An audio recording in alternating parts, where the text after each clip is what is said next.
Hi, in this video, we're gonna take a look at the Muslim Golden Age, the history in a little more detail. The notes that you're going to need to follow are under here. They say Muslim World Video Notes, and specifically they are right here that says Social Muslim Golden Age Notes, and you're going to need to get these in a color other than black based on what I'm sharing with you today. To look briefly at the Muslim Empire, they just a brief introduction here. They are. I need to flip this. Here we go. So it is the first really truly universal civilization. Remember, I told you this was taking place before the Mongols. This was the truly first, one of the first to really accomplish quite a bit in terms of contributions to the world since the Romans. So roughly existed from the 7th to the mid 13th century, and you have your map that shows where the extent of this is. Based on the mapping activity that you were doing, and there's a particular assignment in here. Remember that assignment 6 has some of the map, the extension of their empire at its peak around 800 under the Abbasid Caliphate. Remember, Caliphate is just Muslim for a ruler, and then the Muslim world even extended beyond further than that, even through 1000 AD. So remember that's from the map that you're doing. So back to business here, in terms of the notes here. Once again, I don't know why that keeps doing that. Okay, so you've got a lot of Islam beginning to spread rapidly. A lot of contributing to economies and art and architecture and engineering. So you've got a lot of contributions that begin to spread rapidly. And again, the Islamic Empire was the first truly unified civilization, brought together people that are a diverse people, all the way from the Indians, the people of the Middle East, Black Africans, white Europeans, consolidating under the control of the Muslims for a period of time.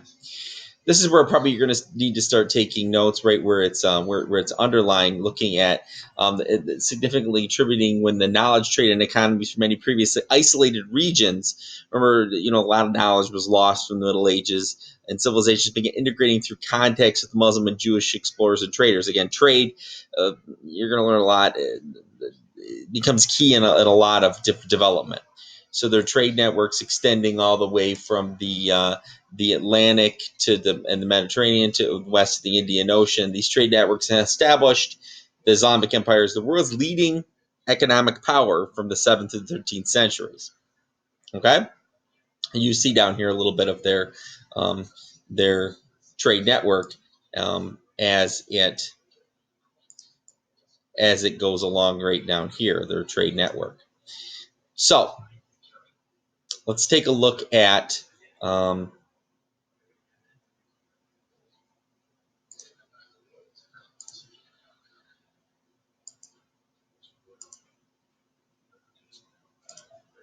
move along to the next slide here, and looking at the merchant economy and Islam's presence. The city of Mecca served as a center for trade in Arabia, Mecca being, remember, the home to the Muslims, because it's where Muhammad heard his prophecy from Allah. And the tradition of the pilgrimage to Mecca becomes a center. That pilgrimage, the Hajj that they have to make, becomes a center for exchanging ideas and goods. And the merchants brought their goods, their faith to China, India, and the kingdoms of West Africa, and returned with new inventions that they learned about. And the merchants used their wealth to invest in textiles, plantations, textiles being, the early form, very early form of making clothes, not anything like we're going to learn about with the Industrial Revolution, but a very early form of it. And held by the Muslim merchants, this influence was tremendous. And as a result, they grew and expanded based on this merchant economy, in contrast to the Christian, Indian, and Chinese peers who built, remember, they had all built from a land-holding nobility. Okay, they had built from their powers from a land-holding nobility, whereas the Islamics were based on a Islamic civilization based on a merchant economy, much different and actually quite strong. actually quite strong. So Islamic capitalism, as it comes along here, is quite extensive. Looking at early forms of proto-capitalism and free markets were present in the early form. You've got merchant capitalism, sometimes referred to as Islamic capitalism. This is like an early form of capitalism. This monetary economy was created on the basis of a common currency, and integration of monetary areas that were previously independent. Okay, so that makes a big difference. This is more stuff you need to get down, especially the stuff that's underlined. In case you're wondering, the stuff that's underlined is the stuff you're going to need to get down. So the merchants, the Muslims traded with many different people, including the Europeans, and we're really kind of the worst first to offer credit too, and being able to buy things on credit.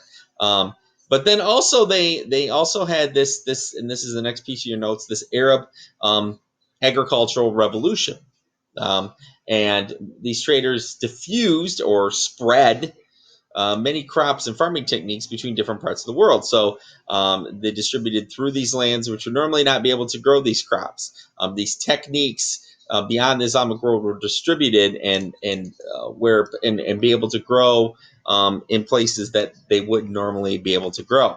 So, for example, during this revolution, sugar production was actually defined and transformed into a large scale industry as Arabs and Berbers being a mixture of North African and Muslim people, built the first sugar refineries and established sugar plantations. Now, we're going to get into a lot more about the sugar refineries and sugar plantations, but for now, this was something that they had done, and continued, and it was one of the first forms of it. The other idea, and this was the idea of cash cropping that the Muslims introduced, and this is, I believe, more in your notes, a cash cropping and crash rotation system, and I believe this is part of what you need to get down here as well. This cash cropping and cash rotation system.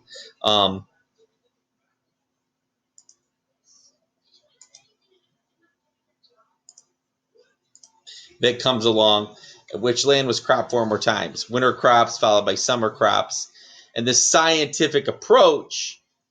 developed scientific approach with sophisticated systems of crop rotation, irrigation, and a large variety of crops which were studied and cataloged according to the season, type, and amount of water that they required.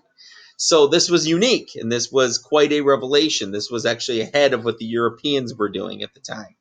Okay, this was actually quite ahead of what the Europeans were doing at the time. Then you had,